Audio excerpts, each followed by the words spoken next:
Bueno, damos gracias al Señor que hoy podemos continuar con nuestro estudio del fruto del Espíritu Santo. No se preocupen, ya llegaremos a las virtudes. Pero estamos finalizando esta sección acerca de cultivar el fruto. Queremos nosotros tener estos elementos centrales que nos van a servir en general para cada virtud que compone el fruto del Espíritu Santo. Y nosotros estábamos viendo que parte de ello es tener la dirección o la guía apropiada. Y la dirección o la guía apropiada principalmente se deriva de la palabra de Dios, por lo cual tenemos que conocer la palabra. Obviamente, como creyentes tenemos también una conciencia iluminada por el Espíritu Santo, una conciencia que a la vez, conforme más informada esté en la Escritura, mejores decisiones va a tomar. No voy a adentrarme en ello porque no hace mucho tiempo sí tuvimos la oportunidad de estudiar cada uno de los mandamientos en detalle, simplemente que tengamos eso presente. Pero cuando hablamos entonces de estudiar la palabra de Dios, vimos este aspecto central también de lo que conocemos como la devoción a Dios. Y nosotros solemos, ¿verdad?, llamar devocionales a ese tiempo que tomamos para leer la palabra cada día, para orar al Señor. Ciertamente, como lo vimos en la clase anterior, está incluido. O sea, los tiempos devocionales, esos tiempos de quietud y estudio, están como parte de la devoción a Dios. Pero como vimos, va más allá. La devoción estaba en ese triángulo que vimos que tenía como bases, ¿verdad?, el temor a Dios, el amor a Dios, que nos va a llevar a una sed o a un anhelo por Dios. Y parte de la lección anterior también estudiamos este temor. Y finalizábamos con algunos ingredientes que tomamos del hermano Albert Martin, que nos decía que los ingredientes del temor a Dios están compuestos por los conceptos correctos sobre el carácter de Dios, y sobre esto volveremos al estudiar la virtud de la humildad, un sentido profundo de la presencia de Dios, saber que no solamente Dios está en toda parte como el Dios omnipresente que es, sino que nuestra vida la vivimos delante de su rostro, o esa expresión latina que en ocasiones escuchamos, coram Deo. Una conciencia constante de nuestras obligaciones a Dios. También en todo tiempo estamos nosotros, sí, obligados, vinculados pactualmente a vivir en obediencia a nuestro Señor. Y eso debemos tenerlo presente en cada momento de nuestra vida. Fue lo que ayudó a José, ese caso que también ya mencionamos, para que aún en esa soledad en la cual se encontraba con la esposa de Potifar, él recordara que su vida estaba delante de Dios y él no pecaría contra él. Habían unos pasajes que les mencioné, que igual están en las notas, se les comparten, Éxodo 14, 31 al 15, 21, Salmo 139, Levítico 19 y Deuteronomio 6:2. Hoy vamos a ver la otra esquina del triángulo. Tenemos el temor a Dios, pero tenemos también el amor de Dios. Y notemos bien lo que se está diciendo ahí. Ahí hice una pequeña corrección en la presentación porque había puesto el amor a Dios, pero es el amor de Dios. Por supuesto que el amor de Dios nos va a llevar a amar a Dios, pero el énfasis aquí no es nuestro amor por Él, sino su amor hacia nosotros. Como fruto del Espíritu y como respuesta a su amor, nosotros le amamos. Sí, uno de los frutos del Espíritu y el fruto principal que hemos reiterado es el amor. Sin embargo, primeramente, en esta sección de la dirección o la guía y de tener la palabra de Dios y nuestra devoción a Él como motivo central, tenemos que considerar el amor de Dios para con nosotros. Hay maneras más generales de abordar el amor de Dios, ¿sí? Por ejemplo, un pasaje conocido es Mateo capítulo 5, ¿verdad? Esto es en el Sermón del Monte, y Jesucristo dice las siguientes palabras. Mateo 5, 44. Pero yo os digo, ¿verdad? El Señor está dando aquí la correcta interpretación de la ley. Esa se había perdido a través de las leyes y tradiciones de los fariseos. Pero Él dice, yo os digo, esta es la interpretación de la ley, amad a vuestros enemigos, bendecid a los que os maldicen, haced bien a los que os aborrecen y orad por los que os ultrajan y os persiguen, para que seáis hijos de vuestro Padre que está en los cielos, que hace salir su sol sobre malos y buenos y que hace llover sobre justos e injustos. Porque si amáis a los que os aman, ¿qué recompensa tendréis? ¿No hacen también así lo mismo los publicanos? Y si saludáis a vuestros hermanos solamente, ¿qué hacéis de más? ¿No hacen también así los gentiles? Este es un pasaje clásico de lo que llamamos la gracia común, ¿verdad? Por gracia común de Dios estamos viendo este cuidado que el Señor tiene sobre los hombres y que dispensa favores y bendiciones a cada uno de nosotros, seamos o no sus hijos.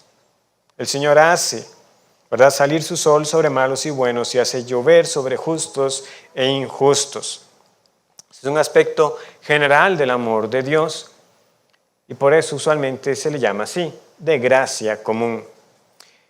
Pero hay un amor particular de Dios, hay un amor redentivo, hay un amor pactual, hay un amor particular que Él ha tenido por aquellos que Él ha salvado y que encuentra su mayor expresión al enviar a su Hijo a morir por nuestros pecados. Entonces, cuando nosotros consideramos el amor de Dios, no estamos considerando solamente este aspecto de sus favores cada día, de nuevamente que podemos participar de las bendiciones a través de la creación del sol y de la lluvia. No, nosotros debemos considerar específicamente el hecho de que Él diera al Hijo por nosotros. Primera de Juan 4:9 nos dice a nosotros lo siguiente.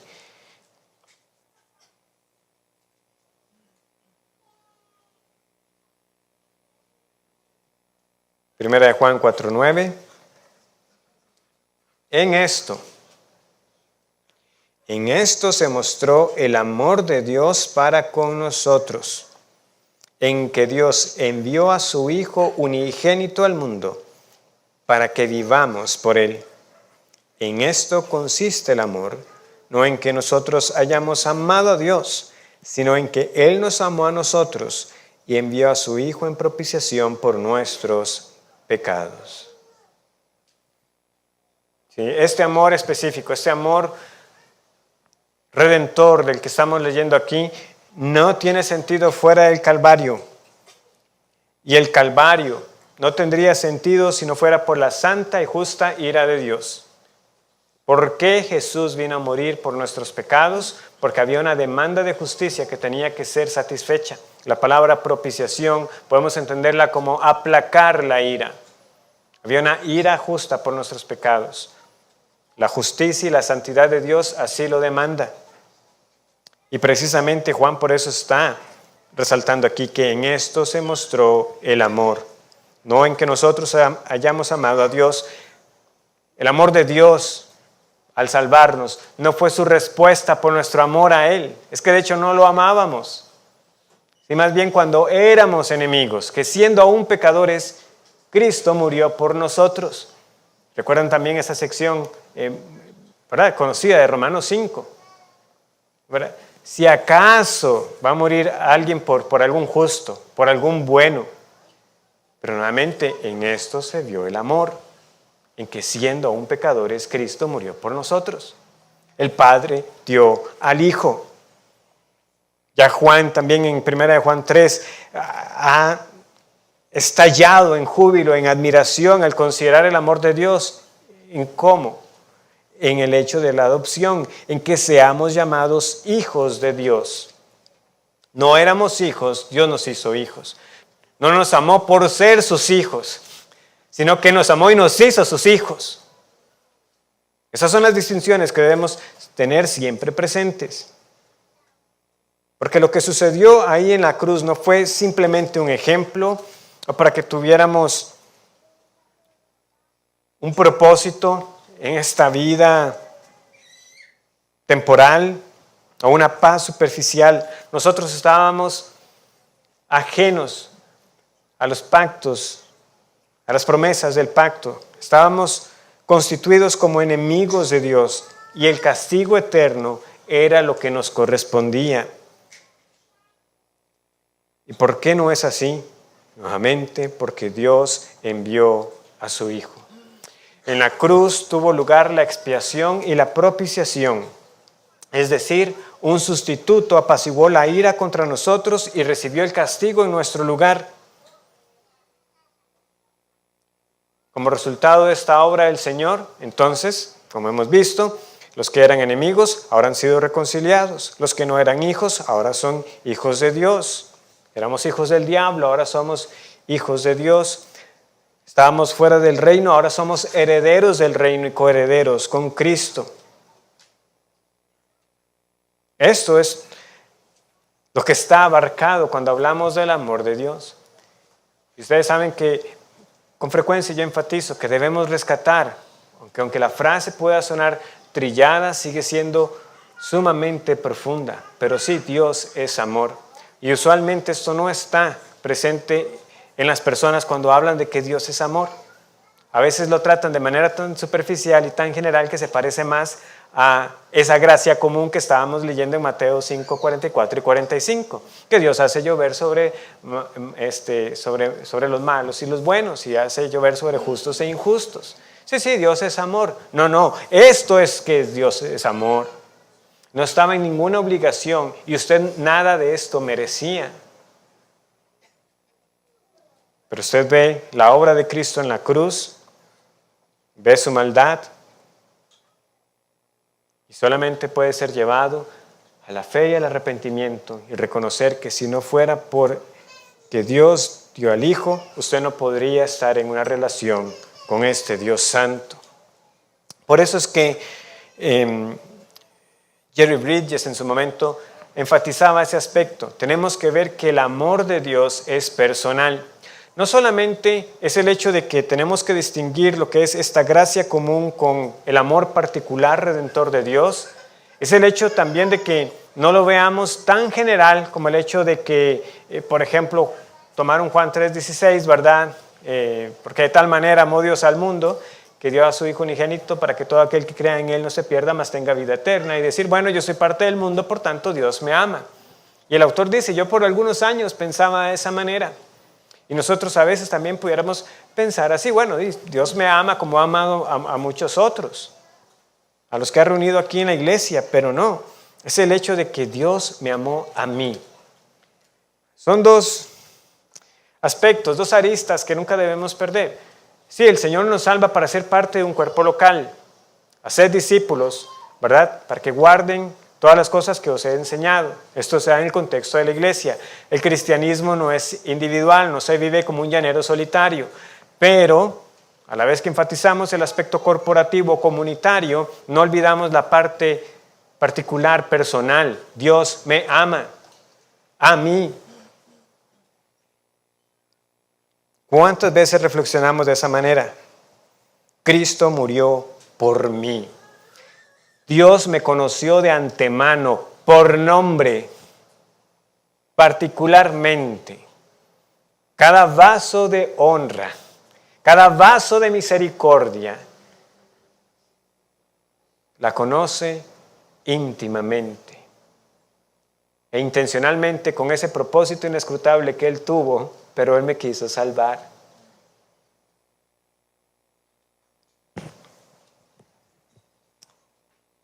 Nunca reflexionaremos lo suficiente en esto.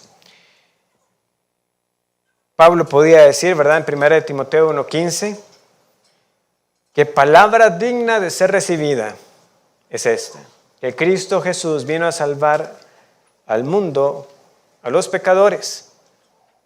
Muy general suena, no, pero ¿qué dice Pablo después? De los cuales yo soy el primero. A mí. Cristo vino a salvarme a mí. Gálatas 2:20. Vean, estoy dando, ¿verdad?, citas muy conocidas. Con Cristo estoy juntamente crucificado. ¿Qué está haciendo Pablo en ese pasaje? Lo está aplicando a su vida. Él está diciendo que ya no vivo yo, sino que vive Cristo en mí. Y lo que ahora vivo en la carne, lo vivo en la fe del Hijo de Dios. Y nuevamente noten esos pronombres personales, singulares, en primera persona. Me amó y se entregó a sí mismo por mí. ¿No debería ser esto, hermanos, suficiente para rendirnos en una vida gozosa y de alabanza en nuestros deberes como hijos de Dios al considerar su amor por uno? Debería serlo. Y sin embargo, vean lo bueno que es en ocasiones volver a estos temas que ya habíamos estudiado hace algunos años, porque en lo que yo meditaba era lo siguiente.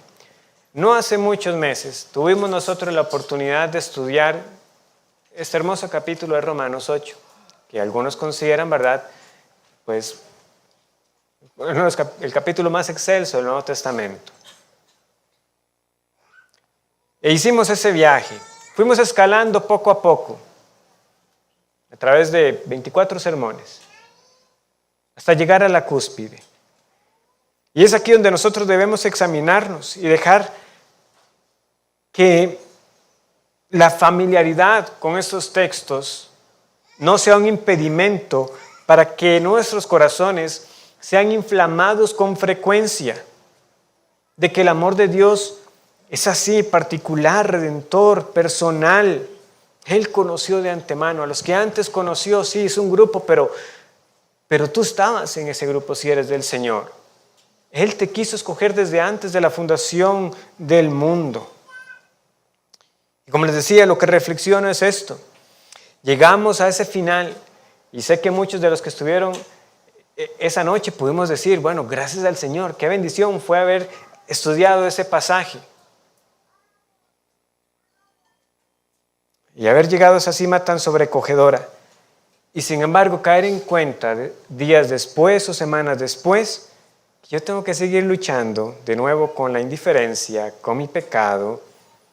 Y eso solo muestra que una y otra vez yo tengo que estar volviendo al Evangelio. No puedo vivir simplemente con el recuerdo de que alguna vez escuché un sermón de Romanos 8:37 al 39, de que nada me separará a mí del amor de Dios que es en Cristo Jesús, Señor nuestro.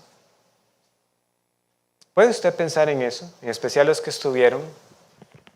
Se puede haber dicho aquel domingo. Y de nuevo, estoy mencionando eso no porque lo haya predicado yo, pero ciertamente tuve la oportunidad de predicar ese pasaje. Sí. ¡Qué consuelo! ¡Qué declaración! ¡Cuánta seguridad para el creyente que ninguna condenación hay para los que están en Cristo Jesús! ¿Y qué ha sido de tu vida después de eso? Hemos reflexionado más, hemos apreciado más, ha crecido nuestro amor por Dios a la luz de considerar su amor por nosotros. Entonces no olvidemos, nos salva para estar en la iglesia, para ser parte de su pueblo, pero nunca ha dejado de ser también un amor redentor particular. También tenemos que considerar que su amor no es condicional o es incondicional. Vean que cuando Pablo está diciendo que cuando Cristo vino a salvar pecadores, él dijo que él es el primero, y en otras partes va a decir que él era ya el último, el abortivo, el más grande de todos los pecadores. A veces nosotros también podemos medirnos con creyentes que están pasando por momentos de lucha intensa o con otros pecadores, tal como el fariseo se jactaba al compararse con el publicano. Pero nuestro estándar debe ser el de Dios. Y este Dios dice, sed santos porque yo soy santo. ¿Y qué tiene que ver esto con el hecho de que el amor de Dios es incondicional? Bueno, hermanos, porque cuando nosotros tenemos el estándar de Dios como nuestra medida, como nuestro estándar, y no el hecho de que nos sintamos mejor porque no estoy en la condición que estoy viendo a este otro hermano, o sin duda no soy como aquellos otros pecadores, ¿verdad? La actitud de aquel fariseo. Esa declaración debería ponernos de nuevo a pensar una y otra vez. ¿Por qué es que fue necesario que Cristo viniera?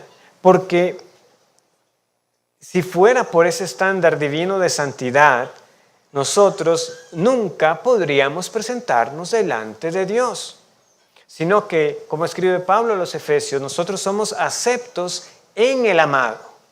Es en el amado que el Señor nos ha recibido a nosotros. Él lo dio por amor a nosotros, pero nos recibe en el amado, de tal manera que ya nada nos puede separar de su amor. Y por eso es incondicional. No es mi vida de obediencia y mi vida de santidad, es el hecho de que Él mismo ha asegurado al que yo lo he unido a Cristo, nunca lo separaré. No tenemos que impresionar a Dios. Él ya nos atribuyó la justicia de Cristo y en Él somos santos y sin mancha. Dios me ama y nada hará que me ame más y nada hará que me ame menos. Vean cómo dice Efesios 1, 3 al 6. Bendito sea el Dios y Padre de nuestro Señor Jesucristo, que nos bendijo con toda bendición espiritual en los lugares celestiales en Cristo, según nos escogió en Él antes de la fundación del mundo, para que fuésemos santos y sin mancha delante de Él, en amor, habiéndonos predestinado para ser adoptados hijos suyos por medio de Jesucristo, según el puro afecto de su voluntad, para alabanza de la gloria de su gracia, en la cual nos hizo aceptos en el amado, en quien tenemos redención por su sangre, el perdón de pecados según las riquezas de su gracia. Podríamos volver a Romanos 8, 31 al 39 y vamos a leerlos para precisamente enfatizar el hecho de que aunque sean pasajes familiares, tenemos que ir y meditar en ellos con frecuencia. ¿Qué pues diremos a esto? Si Dios es por nosotros, ¿quién contra nosotros? El que no escatimó a su propio Hijo, sino que lo entregó por todos nosotros, ¿cómo no nos dará también con Él todas las cosas?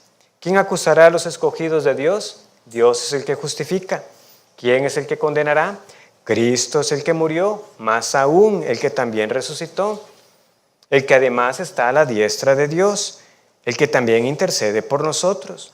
¿Quién nos separará del amor de Dios? ¿Tribulación, o angustia, o persecución, o hambre, o desnudez, o peligro, o espada? Como está escrito, por causa de ti somos muertos todo el tiempo, somos contados como ovejas de matadero. Antes en todas estas cosas somos más que vencedores por medio de aquel que nos amó. Por lo cual estoy seguro de que ni la muerte, ni la vida, ni ángeles, ni principados, ni potestades, ni lo presente, ni lo porvenir, ni lo alto, ni lo profundo, ni ninguna otra cosa creada nos podrá separar del amor de Dios que es en Cristo Jesús, Señor nuestro. Incondicional, eterno. Como les he dicho y como Pablo lo ha demostrado en su carta, tal salvación a veces preocupa a algunos. ¿No va a fomentar esto una vida de pecado? Todo lo contrario. Este amor personal e incondicional nos debe motivar a esta vida de devoción activa, en una vida que quiere agradarlo no para ganar méritos por nuestras obras, sino como resultados de un corazón agradecido. Ya lo leímos en Efesios 1:3 al 6, bueno, al 7 que leímos. No fuimos salvos por ser santos y sin mancha. Somos salvos para ser santos y sin mancha. Entonces el propósito está ahí incluido. Es un hecho que aquellos a quienes Dios ha amado de esta manera, también va a hacer que lo segundo ocurra. No va a hacer para que sigamos viviendo como estábamos. ¿Qué gracia sería esa que nos dejara tal como nos encontró? Pero no nos deja como nos encuentra. Dios hace esta obra de santificación en nosotros. O como leemos en 2 Corintios 5, 14 al 15. Nos dice la palabra, 2 Corintios 5,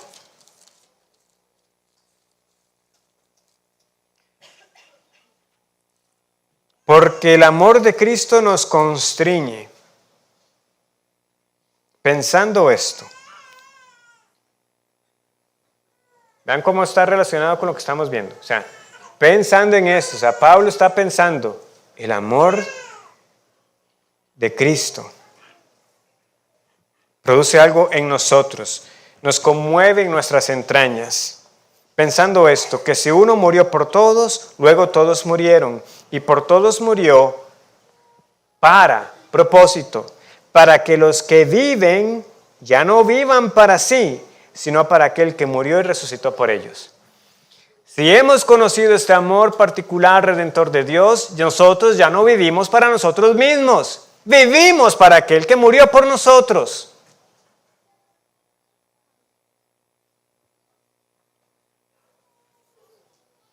Para no perder la costumbre, ¿qué pregunta Pablo en Romanos 6, 1 y 2?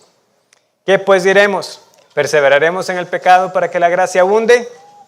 De ninguna manera. Porque los que hemos muerto al pecado, ¿cómo viviremos aún en él? Así de enfático, así de claro. Por eso es que el pecado debe afligirnos a nosotros profundamente y debe dolernos también cuando, siendo precisamente descuidados en estos medios para cultivar el fruto del Espíritu Santo, los descuidamos y lo que vemos en nuestra vida es dureza e indiferencia. Pero no tendría que ser así. Por ejemplo, otro pasaje más, también familiar para algunos, Salmo 130. Vean cómo el amor y el temor de Dios se unen para que precisamente la vida del cristiano no sea indiferente al pecado, sino que precisamente entiende que él ahora vive para Dios, que ya no vive para el pecado, que ya no va a presentar su cuerpo y sus miembros para que sean instrumentos de iniquidad, armas de iniquidad, sino armas o instrumentos de justicia, que antes era esclavo del pecado, pero que ahora es esclavo de justicia. Salmo 130, versículos 3 y 4.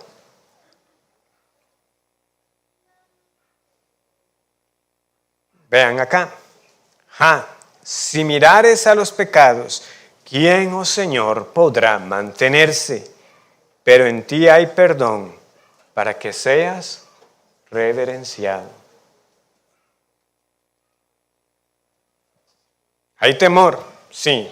Reconoce quién es Dios, este Dios santo. Ante Él, ¿quién puede estar en pie? Nadie. Pero en Él hay perdón. Es un Dios misericordioso. Ama y perdona. ¿Pero qué sucede? Nos lleva una vida entonces de reverencia y de devoción a Dios. Pero en ti hay perdón para que seas reverenciado. Ven, no es un perdón para uno decir, para luego seguir mi vida como yo quiero. No, es para que mi vida ahora sea para el temor, la reverencia, adoración a Dios. Sin olvidar esta santidad temible. Pero el resto del Salmo que sigue expresando una vida de confianza en el Señor. Esperé yo a Jehová, esperó mi alma, en su palabra he esperado. Mi alma espera a Jehová más que a los centinelas a la mañana, más que a los vigilantes a la mañana. Espere Israel a Jehová, porque en Jehová hay misericordia y abundante redención con él, y él redimirá a Israel de todos sus pecados. Lo que fue la esperanza para el salmista, para nosotros es la realidad. En Cristo, este perdón fue consumado. Muy bien, entonces tenemos el temor de Dios y tenemos el amor de Dios. Nuestro Dios es temible, santo, justo, pero es un Dios amoroso. Vean qué amor que hemos considerado brevemente hoy. Un amor tan desprendido que dio a su Hijo para salvarnos de nuestros pecados. Entonces, ¿a qué tiene que llevarnos esto? Aquí teníamos las bases del triángulo, nos llevan a la cúspide del deseo o la sed por Dios. Y esta es la expresión más alta de la devoción, que provocará que nosotros seamos como el ciervo que brama por el desierto. que anda en búsqueda de esas aguas. Veamos unos cuantos salmos también que reflejan ese anhelo que tenía siempre el salmista por el Señor. Salmo 42. Bueno, Salmo 27 primero. Salmo 27, 4.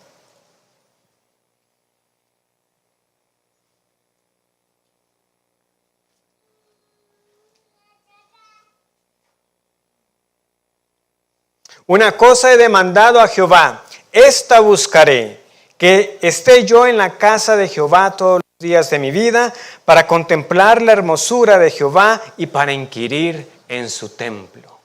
Una cosa he demandado a Jehová.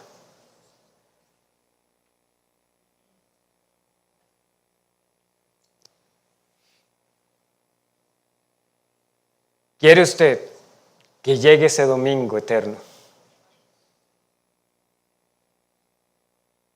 Yo lo quiero. ¿Con cuánto anhelo lo demandamos? ¿Cuántas veces nos vemos, bueno, quisiera que viniera el Señor, pero antes quisiera cumplir esto, aquella meta? No, una sola cosa le pido al Señor: estar donde Él está, donde Él ha puesto su presencia en particular. Vean, este salmo es atribuido a David. No había realmente templo en ese entonces. Era el anhelo de David construirlo. Pero él dice: yo quiero estar donde el Señor está, aún en esa tienda. Él ha manifestado su gloria ahí. Yo quiero estar ahí entonces y contemplar la hermosura de mi Dios. Salmo 42.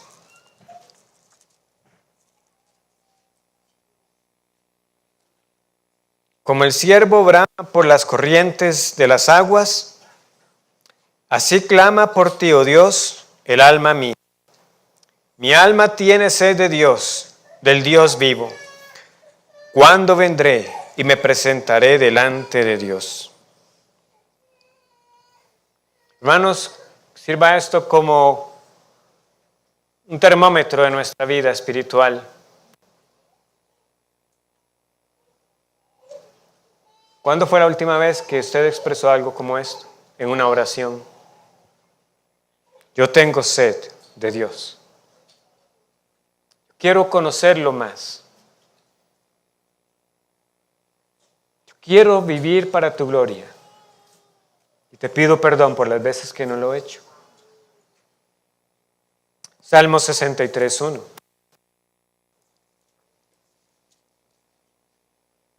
Dios, Dios mío eres tú, de madrugada te buscaré.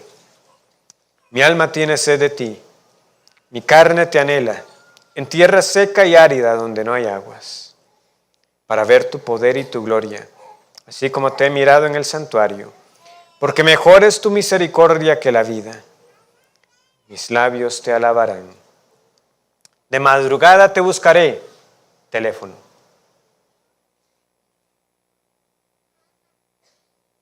¿Qué es lo primero que hacemos al levantarnos? Pastor, es que las carreras para alistarse para el trabajo, escuela.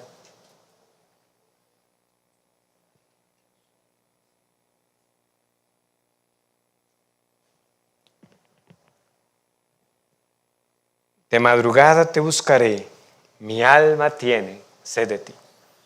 Hay que explicar algo más de estos versos. El alma que tiene anhelo por Dios reconoce que ha abierto los ojos y está respirando porque Dios en su misericordia le ha dado un día más de vida y va a buscar a ese Dios como primera cosa. Tener un tiempo en Él.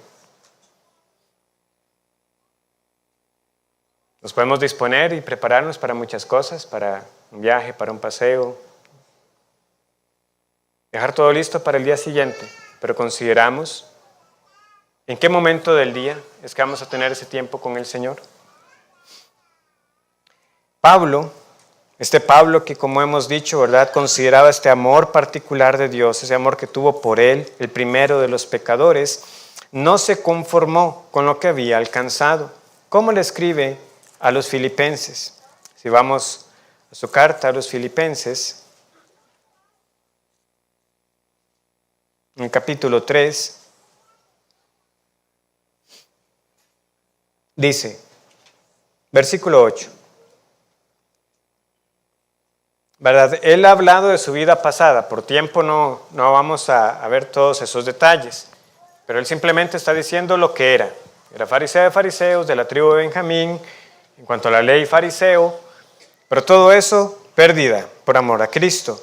Y ciertamente, versículo 8, aún estimo todas las cosas como pérdida por la excelencia del conocimiento de Cristo Jesús, mi Señor, por amor del cual lo he perdido todo y lo tengo por basura para ganar a Cristo. En esos términos fuertes.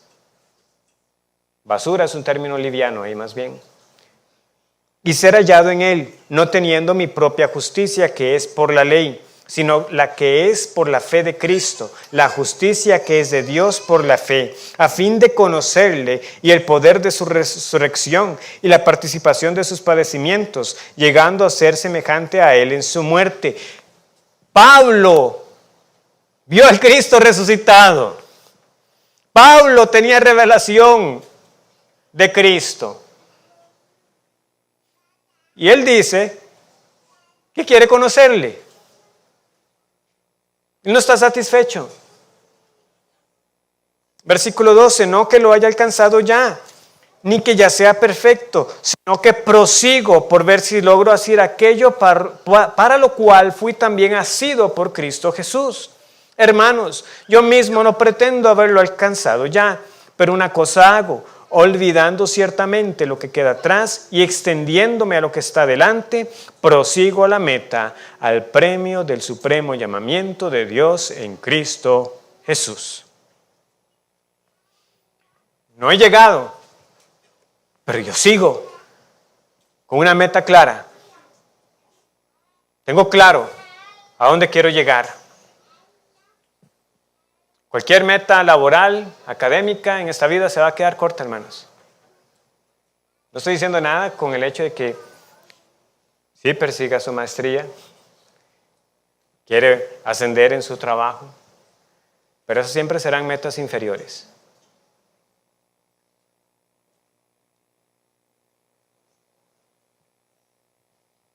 Aquí hay un esfuerzo intencional por conocer al Señor, a Cristo. Y el poder de su resurrección. El poder con el cual nosotros fuimos resucitados de nuestra vida de pecado. Estábamos muertos espiritualmente y como leíamos en Efesios, ¿verdad? Por ese poder con el que el Padre levantó a Cristo de entre los muertos, también ese poder es el que nos dio a nosotros vida en el Señor y nos sentó a los lugares celestiales juntamente con Él.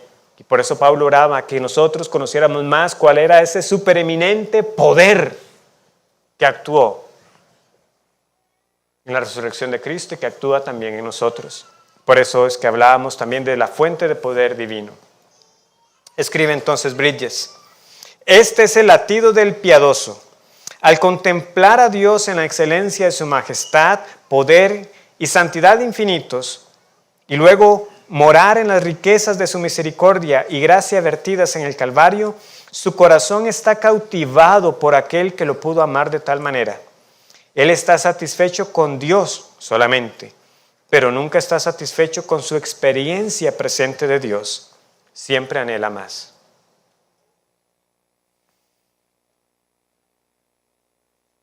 ¿Somos nosotros así, hermanos? ¿O estamos satisfechos con lo que tenemos hasta ahora y con nuestras vidas como son ahora? No debería ser. Siempre debería haber en nosotros un anhelo por más. ¿Por qué? Nuevamente, porque en Dios es quien es, un Dios al que debemos seguir honrando, temiendo y reverenciando, y por lo que Dios ha hecho, por el amor que ha tenido con nosotros al salvarnos en Cristo. Eso debería ser los fundamentos para seguir cultivando y creciendo en este anhelo y sed por Dios. Si esto está presente, entonces el terreno está listo para que nosotros cultivemos el fruto del Espíritu Santo. Porque el último elemento que nos faltaba era el de la oportunidad. Si pasamos a la siguiente, recuerden que la oportunidad es simplemente esa providencia de Dios dándonos a nosotros las ocasiones para que actuemos una y otra vez como cristianos. Es decir, que actuemos según su palabra. Entonces, ¿cómo cultivamos el fruto? Con la motivación apropiada, que es la gloria de Dios y la devoción por Él, con la fuente de poder correcto, que es el poder del Dios Trino, el Padre, el Hijo y el Espíritu Santo, actuando en la vida de cada creyente, con la dirección o guía apropiados, que son las Escrituras y la conciencia iluminada, y aprovechando la providencia de Dios, que frecuentemente y cada día nos da oportunidades para que vivamos para Él.